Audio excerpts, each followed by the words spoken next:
Salam sejahtera bagi kita semua, shalom. Pagi ini kita akan merenungkan kebenaran firman Tuhan.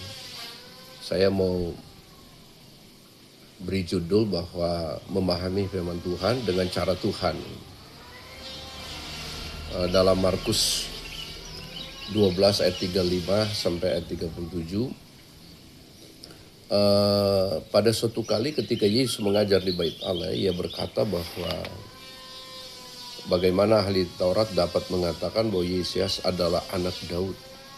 Daud sendiri oleh pimpinan Roh Kudus berkata, Tuhan telah berfirman kepada Tuanku, duduklah di sebelah kananku sampai musuh-musuhmu ku taruh di bawah kakimu. Daud sendiri menyebut dia tuannya. Bagaimana mungkin ia anaknya pula? Orang banyak yang besar jumlahnya mendengarkan dia dengan penuh hikmat.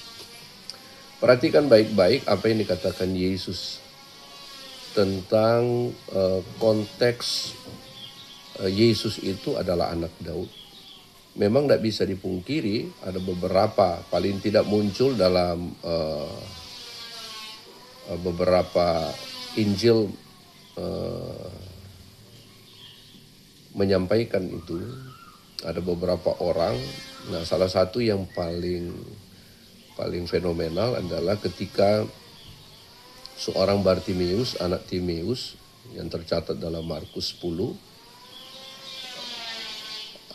berseru kepada Yesus dengan lantang keras gitu, anak Daud kasihanilah aku gitu. Dia seorang buta, duduk di gerbang, dan setiap hari dia hanya mengharapkan belas kasih orang. Dan waktu itu Yesus lewat di depan dia dan dia berseru. Dan cara Tuhan untuk melakukan itu bagi Bartimeus sungguh luar biasa begitu ya. Dengan tegas Yesus katakan, apa yang aku mau perbuat untukmu? Dia katakan, supaya aku dapat melihat.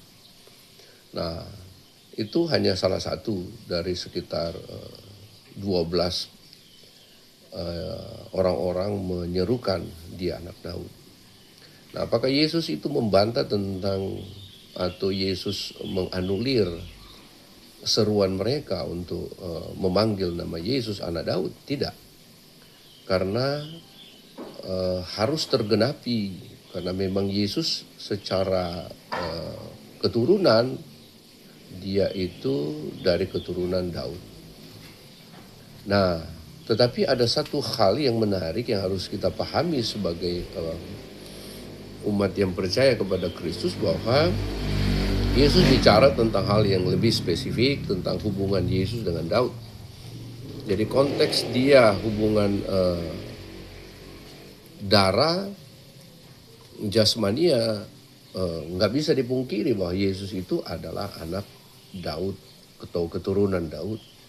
Tapi yang terpenting adalah bagaimana kita memahami bahwa Yesus itu adalah Tuhan. Yesus itulah penguasa, pencipta alam semesta ini. Yesus itu adalah wujud tentang firman Tuhan itu sendiri.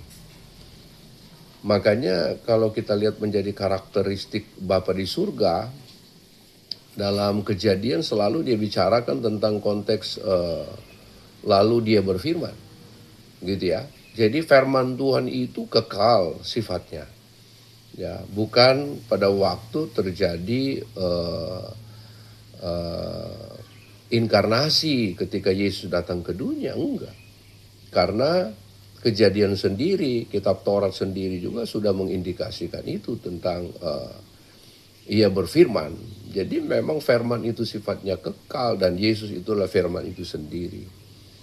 Jadi Yesus hanya untuk menegaskan bahwa di bawah kolong langit ini semua penguasa itu takluk di bawah kaki Yesus. Semua raja-raja Yahudi itu takluk kepada Yesus. Makanya Yesus menyinggung bahwa Daud sendiri oleh pimpinan Roh Kudus berkata, Tuhan telah berfirman kepada Tuanku, duduklah di sebelah kananku sampai musuh-musuhmu ku taruh di bawah kakimu. Jadi jelas, ya, tidak ada penguasa yang lebih berkuasa daripada Yesus. Karena Tuhan sudah diberikan kuasa baik di langit, di bumi, dan di sorga. Itulah kita pahami sebagai gereja Tuhan di akhir zaman ini, supaya menempatkan, memposisikan Tuhan Yesus Kristus di atas segala-galanya. Kita jangan melupakan tentang pemahaman kita tentang Kristus Yesus gitu ya. Kadang-kala orang hanya menyebut dia sampai di Tuhan Yesus, padahal ada gelarnya yang sangat fenomenal, yaitu Kristus yang diurapi. Karena kalau kita pahami tentang konteks firman Tuhan, maka pengajaran seutuhnya untuk kita memahami tentang kebenaran firman Tuhan ini. Saya kira ini perlu saya sampaikan di pagi ini, dan salam sehat semuanya. Shalom, Tuhan berkati kita.